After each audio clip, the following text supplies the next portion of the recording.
Sin título, bloc de notas ventana, editor de texto, editando, en blanco.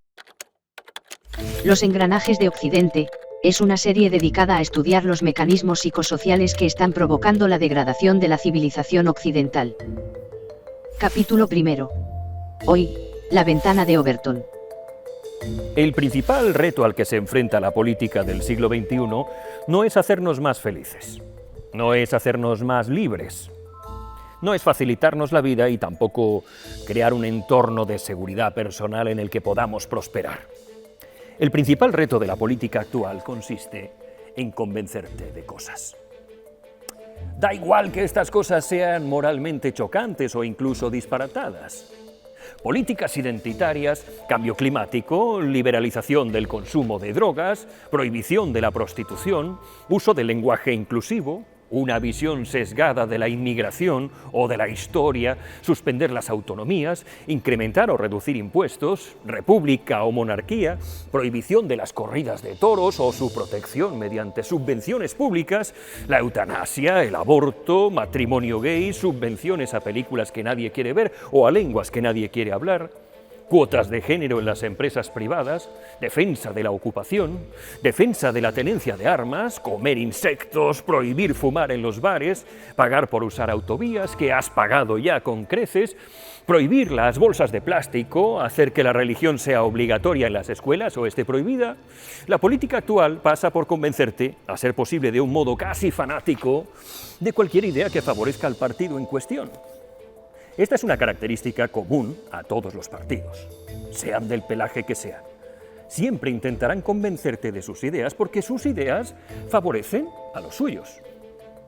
No existe ningún partido, ninguno, que pretenda mejorar la vida de las personas desde el altruismo. Todos quieren venderte una solución que beneficie a los suyos. La política actual es heredera de una larguísima tradición que en los últimos 50 o 60 años ha desembocado en una monumental obra de ingeniería social que permite que lo políticamente impensable puede convertirse en corriente principal, por medio de estratagemas que dirigen la opinión pública de forma más y más precisa, pivotando sus ideas y moviéndolas a placer según la habilidad de quien esté al mando. La política debería funcionar exactamente igual que el mercado, es decir, debería centrar sus esfuerzos en investigar y analizar lo que piensa o necesita la gente en su día a día y cuáles son sus problemas, y amoldarse a la situación para ofrecerles soluciones. Sin embargo, funciona exactamente al contrario. Desde la clase política y sus redes clientelares se inventan una serie de necesidades o de medidas que responden bien a su capricho individual, bien a las exigencias de esas redes clientelares, y el trabajo del político consiste en convencer al pueblo de que es imprescindible adoptar todas las medidas que él propone, a riesgo de que se acabe el mundo, sumergido bajo las aguas, se mueran todas las mujeres, se acabe el petróleo, el hambre diezme a la especie humana o sea lo que sea que hayan inventado en ese momento para hacerse con tu dinero. Lamentablemente, las redes clientelares no suelen tener un propósito útil. Sí se han vuelto expertas en disfrazar esos propósitos en cosas imprescindibles, pero en general no trabajan por un bien común, sino que pretenden simplemente engordar a tu costa. Para convencerte de que son imprescindibles, de que el cambio político es fundamental, se echa mano de la manipulación social. Y la forma más simple de explicar las estrategias de manipulación que se suelen emplear para convencer a la masa para que adopte determinadas ideas es la conocida como ventana de Overton. Usualmente, la ventana de Overton se ejemplifica situando las posiciones políticas en un espectro de izquierda a derecha. Esto además es intuitivamente muy simple de comprender, y en una sociedad polarizada e infantilizada, situar a los seres humanos en zonas del espectro resulta útil para los políticos y sencillo de entender a los votantes poco exigentes. A la izquierda absoluta del espectro estaría la destrucción de la familia para convertirla en una tribu, la aniquilación de la religión, el colectivismo radical, y a la derecha absoluta estaría la cremación de inmigrantes y la conversión del Estado en una empresa despiadada. Sin embargo, a mí me parece más preciso dibujar el espectro político en un eje de coordenadas X y Y. Por un lado, la horizontal mostraría el espectro político en lo relativo a cómo se percibe el dinero y la propiedad privada. Y en el eje vertical, cómo concebimos el Estado desde el punto de vista de las libertades individuales. Esto no es una ciencia absoluta, y el listo que todo lo sabe va a contestármelo en los comentarios. Pero Podemos estaría aproximadamente por aquí. Quieren arrebatar el 90% de sus ingresos a los ricos, y además sabemos perfectamente lo mucho que les gusta dirigir la vida de las personas, y lo que piensan, y los juguetes que le compran a sus hijos, y cuántas mujeres puede haber en los puestos directivos de las empresas. Yo me encuentro aproximadamente aquí, por eso me llevo tan mal con los podemitas. Estoy en el cuadrante absolutamente opuesto en todo. Vox estaría en algún punto indefinido de esta parte.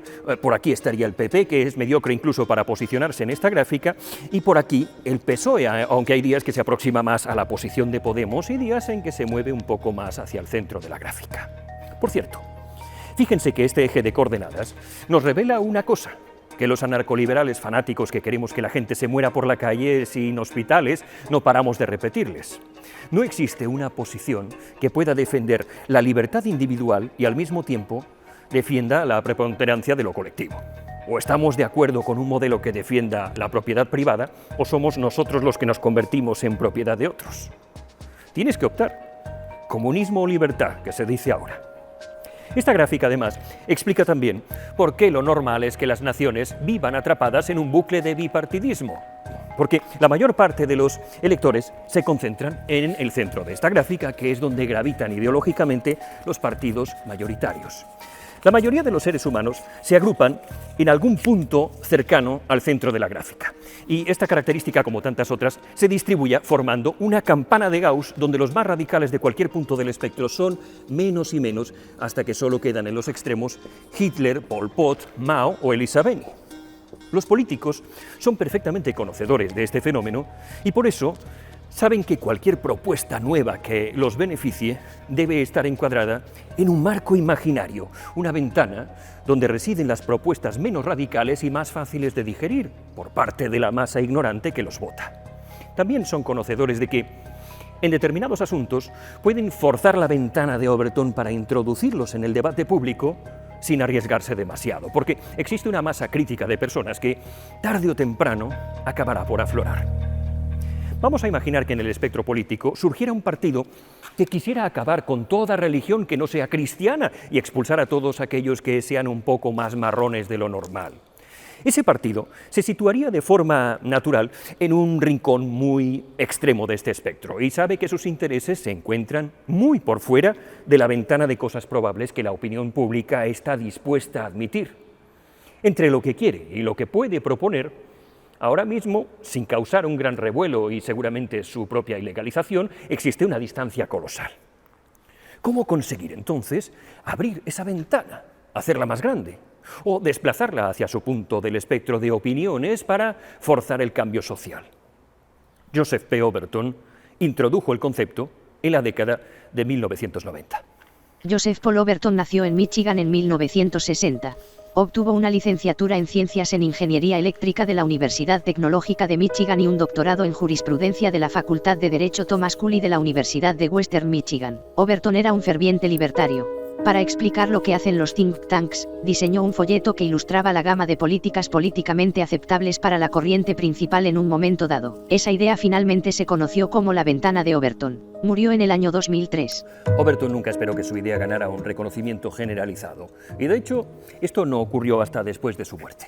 Él solo quería explicar a los posibles donantes de un instituto para el que trabajaba para recaudar fondos cuál era el objetivo de los lobbies. Por lo que creó un folleto con una ventana deslizante de cartón.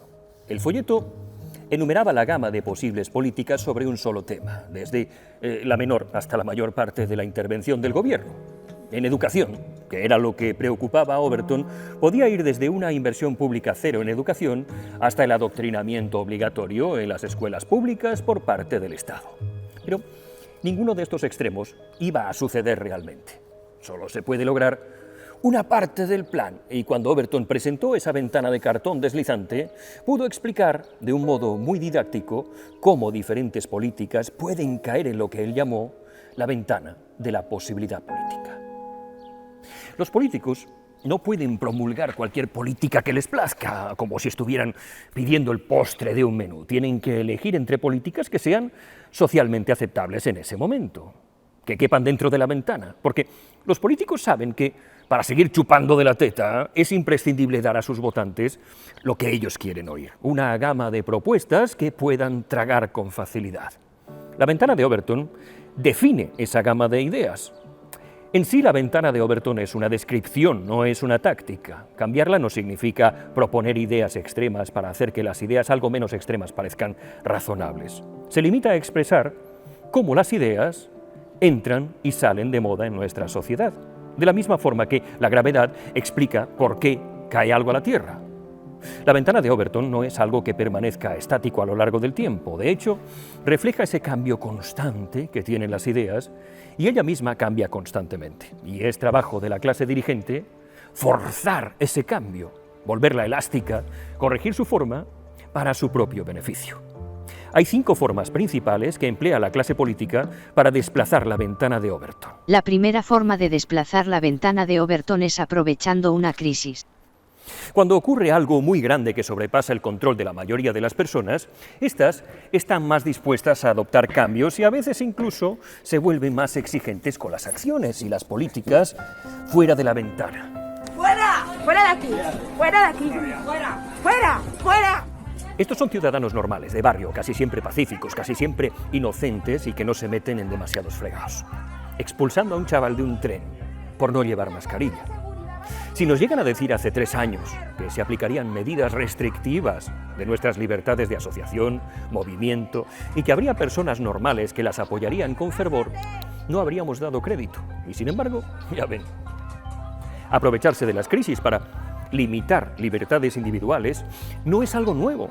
Tenemos un ejemplo muy reciente en los atentados de las Torres Gemelas que provocaron un cambio mundial en las medidas de seguridad y control en los aeropuertos. Los atentados del 11 de septiembre de 2001 fueron una serie de 4 ataques terroristas suicidas cometidos en Estados Unidos en la mañana del martes 11 de septiembre de 2001 por el grupo terrorista islámico militante Al-Qaeda. A partir de esa fecha, las medidas de seguridad y de control sobre la población se intensificaron grandemente y estos controles siguen vigentes hoy, 11 años después. La crisis del 2008 y la actual están permitiendo a gobiernos de todo el mundo tomar acciones paternalistas y confiscatorias. En ocasiones, hasta basta con etiquetar algo como crisis, sin que lo sea realmente, para justificar cambios de paradigma muy drásticos. Léase la crisis climática o una presunta amenaza constante que sufren las mujeres.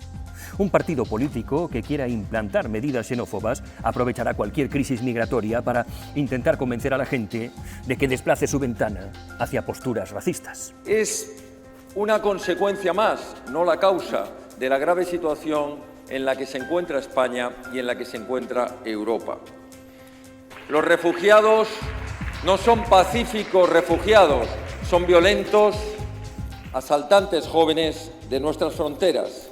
Marruecos provoca una invasión por sustitución en las ciudades españolas de Ceuta y Melilla, en las Islas Canarias. No hay que ser muy listo para darse cuenta de que el miedo es una herramienta de control de masas que en la actualidad se emplea constantemente para conseguir poblaciones temerosas y sumisas que, en última instancia, agradecen al amo, agradecen sus cuidados frente a amenazas casi siempre imaginarias. La segunda forma de desplazar la ventana de Overton para convencer a la masa de algo hasta entonces impensable, es mediante la persuasión gradual.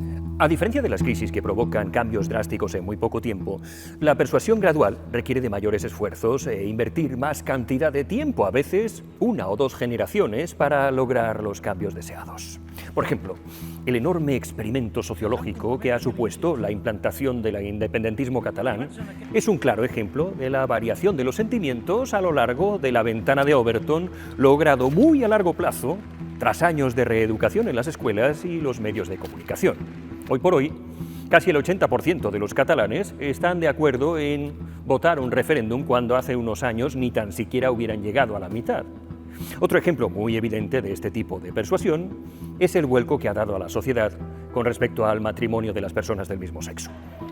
Se suele poner este como un ejemplo más evidente del desplazamiento de la ventana de Overton mediante la persuasión gradual. Antes de los años 60, en el mundo, la homosexualidad era considerada una aberración y a lo largo de unos 30 o 40 años se ha visto normalizada, gracias a un persistente y paciente proceso de reeducación de la masa. Esto ha permitido, primero, tolerar la existencia de los homosexuales para poco a poco hacerlo ver como algo inofensivo, a continuación natural y finalmente algo plenamente normalizado. La tercera forma de mover la ventana sería mediante un vendedor carismático o un líder cuyo magnetismo sea capaz de hipnotizar a la masa. Es un poco más rápida que la anterior, pero no tanto como las crisis. Requiere además de un personaje que sea capaz de embaucar a la muchedumbre, incluso cuando lo que dice es totalmente ilógico. No me gustan, no me fío de los políticos que hacen promesas. Eso sí, os prometo una cosa. Me da asco la gente que hace política así, que dice siempre lo que conviene o lo que arranca el aplauso fácil. Y el carisma, del griego charisma, agradar, hacer favores, es una cualidad innata de determinados individuos que son capaces de atraer a la muchedumbre y que, como indica el sociólogo alemán Max Weber, son vistas como ejemplos a seguir, tratados por sus seguidores como caudillos a los que terminan siguiendo ciegamente sin cuestionarse sus palabras. El líder carismático por excelencia ha sido y será Adolf Hitler, quien en un periodo de tiempo muy breve, de apenas 30 años, fue capaz de poner patas arriba al mundo entero y de convencer a la muchedumbre de que había una raza superior a la que él paradójicamente no podía pertenecer porque diario tenía lo que yo de cura. Pablo Iglesias es posiblemente uno de los ejemplos más convincentes de esta técnica obertoniana en la actualidad. De hecho, a pesar de sus contradicciones más que evidentes, ha sido capaz de hipnotizar a muchos millones de personas y construir un castillo de naipes que ha empezado a desmoronarse justo en cuanto él perdió el interés por seguir luchando. Una persona con un carisma suficiente como para convencer a la multitud de una cosa y otra, completamente opuesta en una sola frase, es el candidato ideal para forzar el movimiento de la ventana de Overton a cualquier punto del espectro ideológico. La cuarta forma de desplazar la ventana de Overton es la insistencia. Esta forma solo puede darse cuando tienes una cantidad suficiente de medios de comunicación a tu disposición. En este caso, es posible variar la posición de la ventana de Overton empleándolos para bombardear a la opinión pública con noticias que son favorables a tu tesis. Un ejemplo más que evidente de esta estrategia es la táctica del feminismo para crear un ambiente artificial de emergencia social que permita un cambio ideológico a favor de sus tesis identitarias. Acudamos a las cifras sin dramatismos.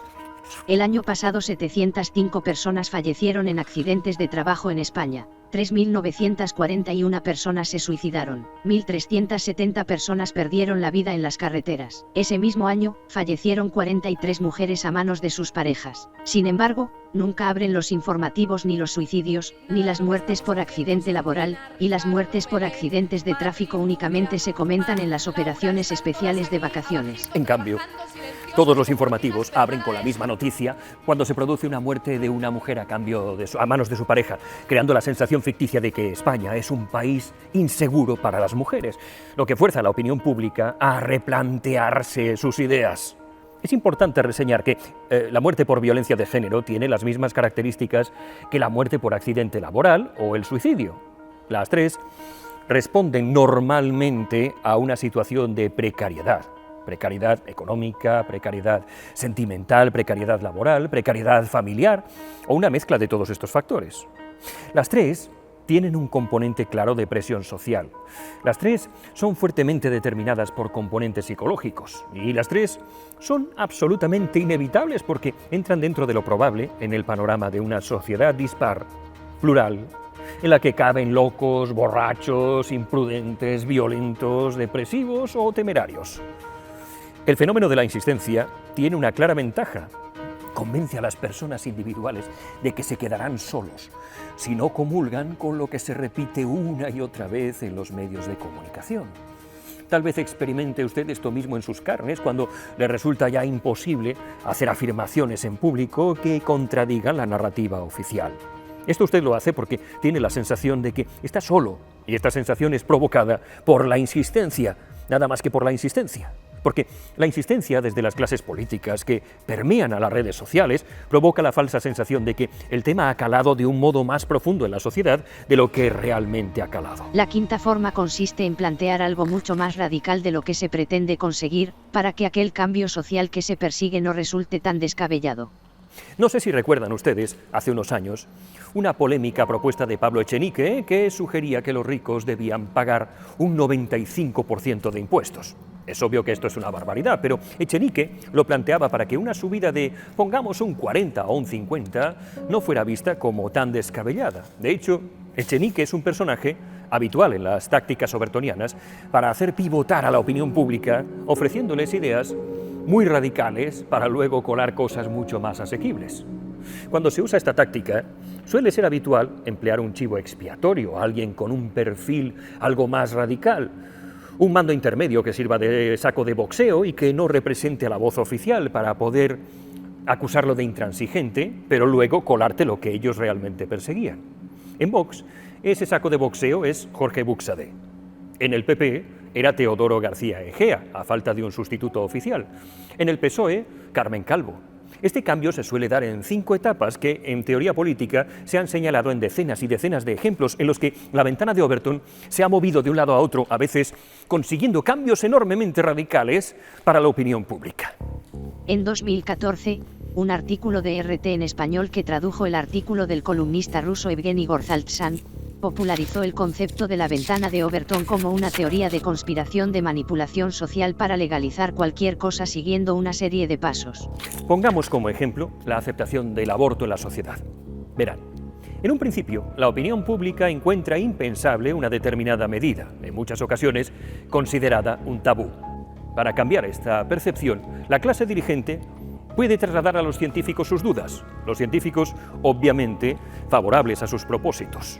Estos científicos dirán lo que el político quiera, porque tradicionalmente entre científicos no existen temas tabús, todos se puede plantear, y porque normalmente los científicos se financian gracias a los políticos, o por lo menos viven del Estado y por lo tanto están demasiado acojonados como para contestar la narrativa oficial, máxime cuando aquellos que la contestan son condenados al ostracismo.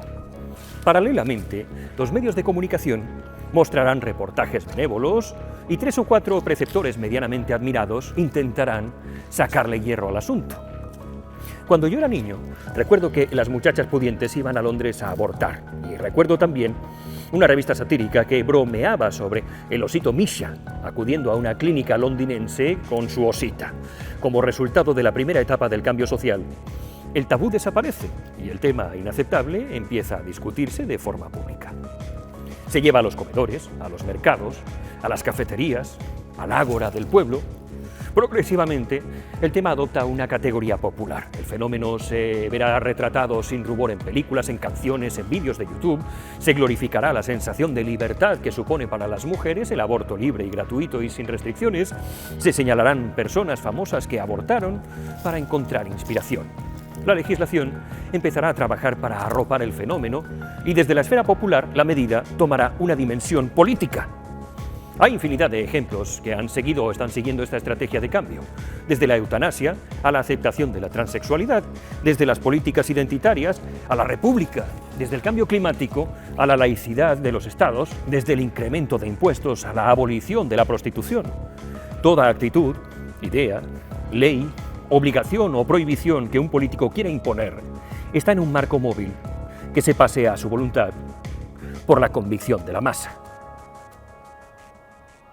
No se engañen, en el núcleo de todas estas estrategias de cambio social está la ficticia sensación de que necesitamos estos cambios. Y esta sensación proviene precisamente de un cambio de paradigma en cuanto a la oferta de los políticos y la demanda de las personas, que ha pasado de ir del pueblo a los dirigentes a ofrecerse de los dirigentes al pueblo. Y los dirigentes, desde tiempos inmemoriales, han sido todos personas como usted y como yo, que buscan, como usted y como yo, ser algo más ricos que el vecino. Es altamente improbable que nos hayan tocado en el año 2022 dirigentes mejores, más justos, más desinteresados y más capaces que sus predecesores. No se engañen. Si se lo parecen, es porque son simplemente más astutos. La ventana de Overton nos muestra cómo ocurren esos cambios y, en última instancia, cómo Occidente va poquito a poco degradándose ante nuestros ojos.